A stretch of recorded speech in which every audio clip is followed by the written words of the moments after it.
Ya jamani, mimi ni Wabasi Mwakaji hapa. Leo ndaelekeza jinsi ya kurestore simu Samsung S3350.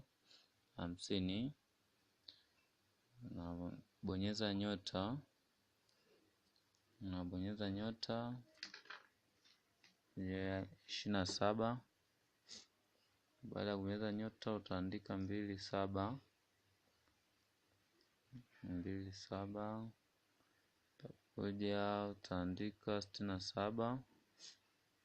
Bonyeza nyota tena, unaandika kodi hizi hapa ambazo ni 38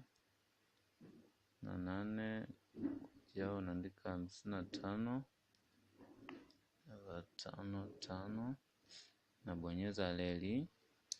Na leli unabonyeza kama hivi unavyoona kwenye simu nyingine. Unabonyeza leli. Baada ya kubonyeza leli lazima simu yako izime. Unarudi hapo baada ya kubonyeza hizi namba 27 67 nyota 38 55. Unakuja hapo unabonyeza leli.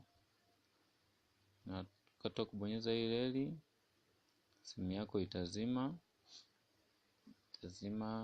na itajiwasha yenyewe kama unavyoona.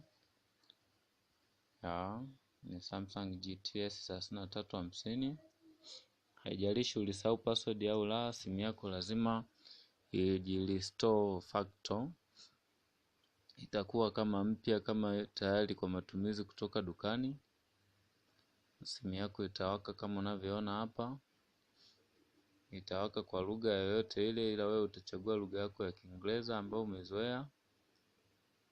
Na haya ni maneno ya kukaribisha, utayaruhusu tu kwa kubonyeza OK hapa.